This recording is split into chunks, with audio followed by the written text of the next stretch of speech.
Hey, love. I have to work late tonight. I can't get out of it. Hey, okay. I'll get the kids to bed. How late will you be getting home? I should be home by 10. That's almost a double shift. You okay to drive home? Yeah, I'll see you at 10. Hey, Jamie. Have you left yet? Just, I'm getting in my car now. Sorry. It's okay. I was just checking on you. Love you. Love you more. You working late again? Yeah, sorry. This bug going around has half the staff out. I'm kind of glad for the overtime. Okay. See you when you get home. It's 11 o'clock at night, Jamie. You haven't been home by 5 in over a month. What's going on? The kids really miss you. And so do I. I thought we chose the jobs we did so we could be with one another and the kids. I love you to death, but no amount of overtime pay is going to make up for the time lost as a family. I know. I'm sorry. It's just that they really need me here. We really need you here.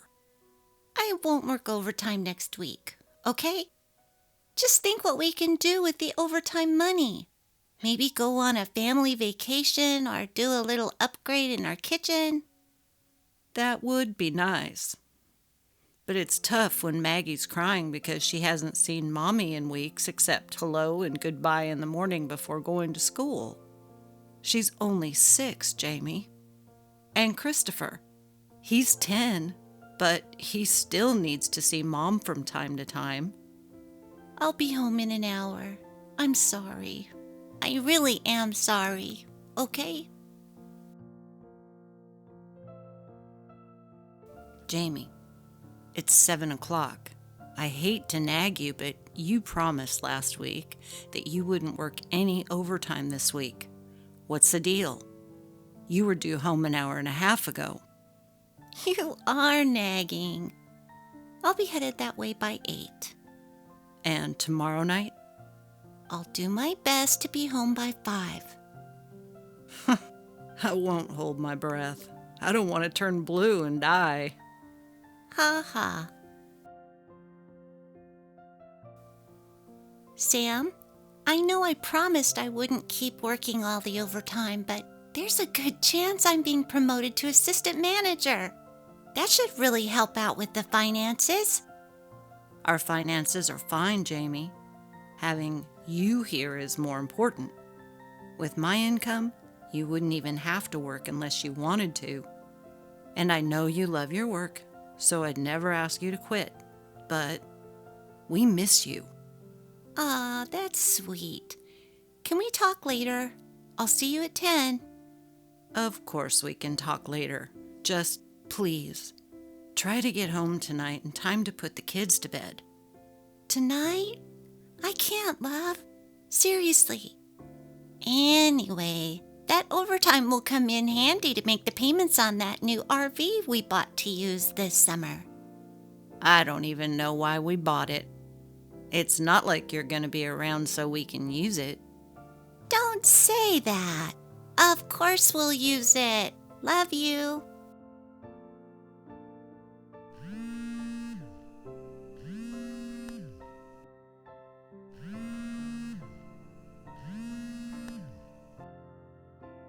Jamie, I've been trying to call. We have emergency. You need to come back home. There's been an accident. What? What kind of accident? Sam was in accident on his way home from work about an hour ago. I don't have any details. Just come home. His father and I are at the hospital waiting for doctor to come speak with us. I've been trying to call you. Is Sam okay? Where are the kids? Are they with you? We don't know yet how Sam is. Your sister is picking up kids from school. I'll be there as soon as I can. Sacred Heart Memorial? Yes. Hurry. Hey, Dave. I'm not going to be able to come in today. Something's come up. Oh, no. No. You can't just text me last minute like this. What about team spirit? Team Spirit's pretty low on my priority list right now. Sam was in a serious accident last night, and he's in ICU right now. I can't come in. Is he conscious?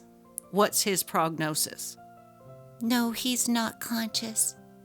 No idea of any prognosis yet. It's bad, Dave. Well, I hate to sound like a jerk, but if he's unconscious, what difference does it make if you're there or here? I got no one to cover for you. Warm bodies have been thin on the ground since that pandemic hit. You know that. Sorry. Can you come in tomorrow? No, I don't think so. I know it's probably unreasonable to ask, but do you have any idea when you'll be able to come do your job? No. And what's with the attitude? I've worked just about every single overtime shift you've thrown my way for well over a year, to the detriment of my marriage and my children's lives. I haven't taken one sick day.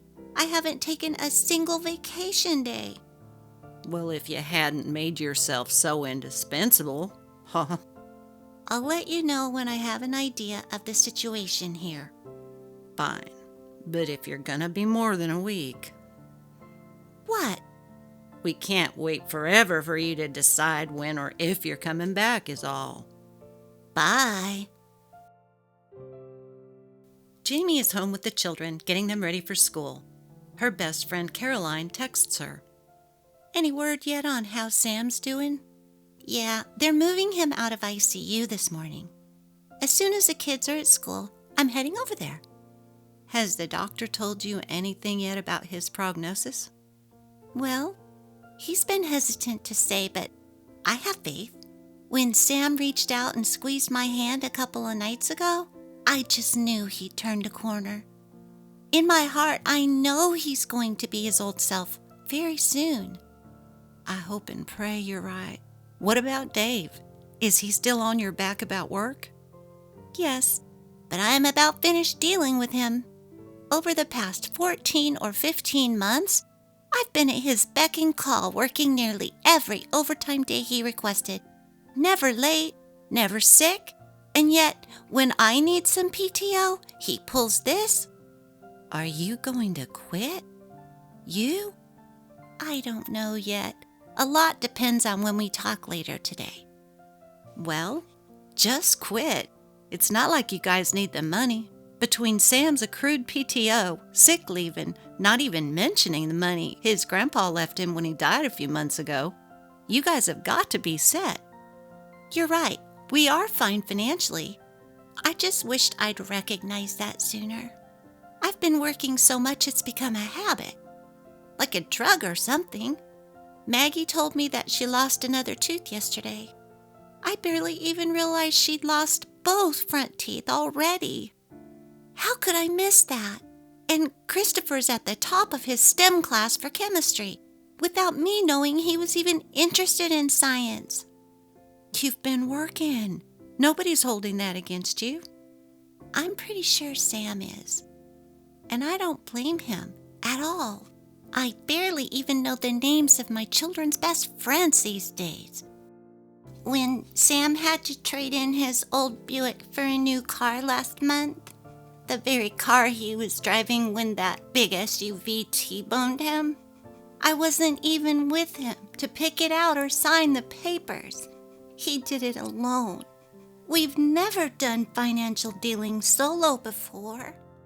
Well, now you know. Now you see. You can't take it with you when you go, Jamie. Maybe there's a reason Sam had that accident. Maybe. I ache for him, though.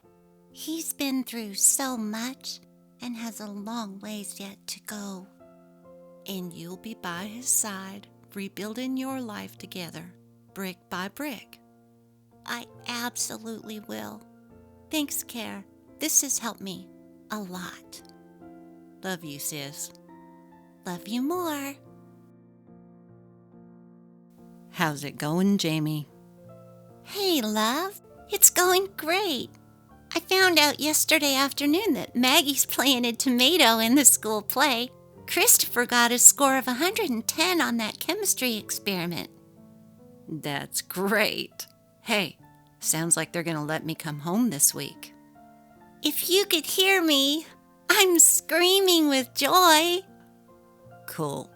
Do you think you'll be able to stay home with me and the kids for a couple of weeks after I get home? You know, until I'm able to do more? Well, since you asked so nicely. Is Dave giving you a hard time?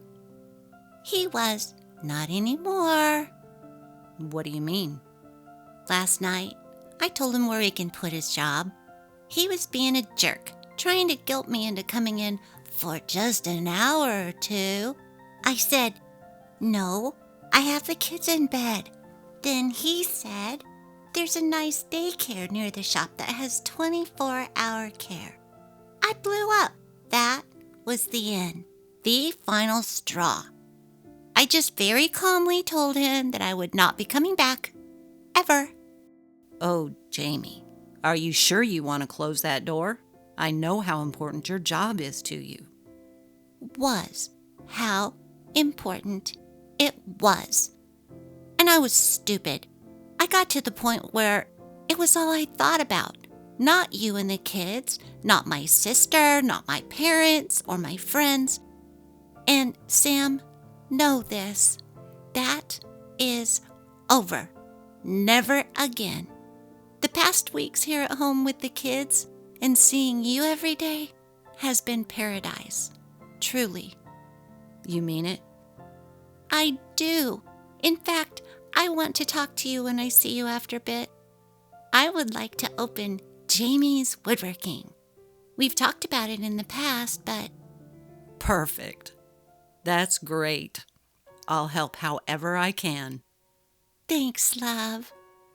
Talk to you after a bit, okay? Hey, sister. How is everybody? We're great. You okay? Better than okay. Listen, I know you guys have been talking about setting up shop on that new little business you want to do, refinishing old wood furniture. I have a big project for you if you're interested. Absolutely. But it might be a while before I can get started. Sam's coming home in a couple of days, and I want everything to be perfect. Oh, Jamie, I'm so happy for you guys. Me too. Sam's going to have in-home physical therapy because his leg's going to need it, but the doctors say he'll make a full recovery and be his old self in no time. Have you heard anything else from Dave? Oh, he's called a few times. Mostly to yell at me and tell me that I let him down, that he depended on me and trusted me, and I left him in the lurch. But there are other people that can take my place. I'm not indispensable, as he put it. That just annoys me. He took such advantage of me at every turn. And when I would explain that Sam had something planned or the kids were sick, whatever the case, he would guilt me into coming in or staying over if I was already there. I know, honey. I got ghosted by you a few times, too. I'm sorry, Care. I really didn't see what was going on. I was just too caught up in it. But you know what? We have everything we need. And the stress level since I quit has been so much lower. I sleep well at night. I'm not tired or cranky anymore. I gave up peace of mind for what? I get it. I'm just glad you found your peace. Me too. I'm right where I want to be. We're going to take June. Sam should be pretty much all recovered by then. To take out the RV and see some state parks and stuff. Terrific. Have fun. And that's exactly what they did. Jamie's business opened in the fall, and Sam became an active participant. I hear they've even had to hire staff, it's been so busy.